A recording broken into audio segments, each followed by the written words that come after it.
வணக்கம் மக்களே, சற்றுமுன் கிடைத்த தகவல் ஒன்றை பார்க்க போகிறோம். விஜய் நடத்தியது பித்தலாட்டம், வைகோ பேட்டி, திடீர் பரபரப்பு, அதிர்ச்சியில் விஜய், திடீர் தகவல். இந்த ஒரு தகவலை பற்றி தான் நாம் பார்க்க போகிறோம். தகவலை பார்ப்பதற்கு முன்னதாக நீங்கள் நம்மளுடைய சேனலுக்கு புதிய பார்வையாளர்களாக இருந்தீர்கள் என்றால் மறக்காமல் நம்மளுடைய சேனலை சப்ஸ்கிரைப் செய்து வைத்துக் கொள்ளுங்கள் மக்களே.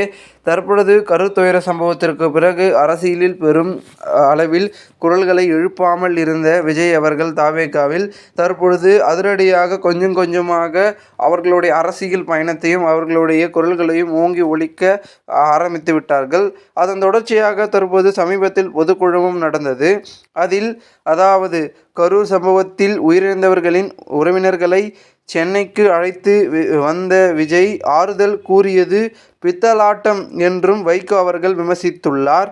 மேலும் சம்பவம் நடந்தபோதே விஜய் ஏன் திருச்சியில் தங்கவில்லை என்றும் கேள்வி எழுப்பியுள்ள வைகோ, உயிரிழப்பு செய்தி அறிந்ததும் சென்னைக்கு ஓடி சென்று விட்டதாக விமர்சித்துள்ளார் வைகோ. யாரும் அரசியல் செய்ய வேண்டாம் என சிஎம் பேசிய பின்பும் சாகட்டும் பேணிக்கு பேசியுள்ளதாக சாடியுள்ளார் வைகோ அவர்கள். இதனால் விஜய் அவர்களை பெரும் விதத்தில் திமுக எதிர்த்து விமர்சனங்களை முன்வைத்திருக்கிறது என்பது தெரியப்படுகிறது. ஏனென்றால் தற்பொழுது விஜய் அவர்களுடைய அந்த அரசியல் பயணத்திற்கு இடையூறுகள் திமுகவிலிருந்து வருகிறது. அதன் முன்னோட்டமாக அக்கூட்டணியில் இருக்கும் மதிமுக தற்பொழுது ஒரு பிம்பத்தை விஜய்க்கு எதிராக கட்டமைக்கிறது என்றே சொல்லலாம்.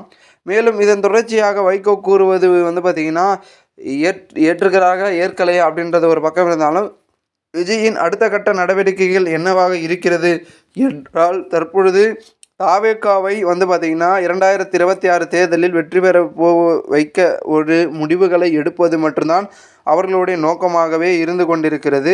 அதனால் பார்த்திங்கன்னா பெரும் விதத்தில் கட்சியின் ரீதியிலான ஒரு சில முடிவுகளையும் பார்த்திங்கன்னா எடுக்க ஆரம்பித்து விட்டார்கள். தற்பொழுது பார்த்திங்கன்னா விஜய் பார்த்திங்கன்னா நம்மளுடைய அதிமுக கூட இப்போ ஒரு சில தலைவர்கள் விமர்சனம் செய்ய ஆரம்பித்து விட்டார்கள். ஆனால் அவங்க கூட்டணி இல்லையான்னு கேட்டிங்கன்னா அவங்க கூட்டணிக்கான முயற்சிகளையும் ஈடுபட்டு கொண்டிருக்காங்க. ஆனால் திமுக தான் பார்த்திங்கன்னா அரசியல் எதிரி என்பதனை உறுதிப்பட விஜய் அவர்கள் தெரிவித்து கொண்டே இருக்கிறார்கள். கொள்கை எதிரியாக பாஜகவும் அரசியல் எதிரியாகவும் திமுகவும். ஆனால் பார்த்திங்கன்னா அவர் எங்கே போனாலும் எல்லாத்துலேயும் ஒரே பேச்சு தான். ரெண்டு பேர்களுக்குள்ளே தான் போட்டி தமிழகத்தில். ஒன்று டிவிக்கு, இன்னொன்று டிஎம்கே அப்படின்றத உறுதிப்பட பார்த்திங்கன்னா அனைத்து இடத்துலையும் பார்த்திங்கன்னா அவர் பதிவு செய்கிறாரு. ஸோ இதன் மூலமாகவே தெரிஞ்சுவிடும் யாருக்கு யார் தான் போட்டி அப்படின்றத இதன் மூலமாகவே பார்த்திங்கன்னா அவர் சொல்லி விட்டுறாரு அப்படின்றத மட்டும் பார்த்திங்கன்னா நம்ம தெரிந்து கொள்ளலாம். இதுதான் பார்த்திங்கன்னா அரசியல் களத்தில் பேசக்கூடிய ஒரு கருத்தாகவும் பார்க்கப்படுகிறது. பொறுத்திருந்து பார்ப்போம் என்ன நடக்கிறது என்பதை. மேலும் இந்த ஒரு தகவலை குறித்த பொதுமக்கள் உங்களுடைய கருத்துக்களை கூறுங்கள். இது போன்ற நீங்கள் அரசியல் சாதனை நிகழ்வுகளாம் தினசரி தெரிந்து கொள்ள சேனலை சப்ஸ்கிரைப் பண்ணுங்கள். நன்றி, வணக்கம்.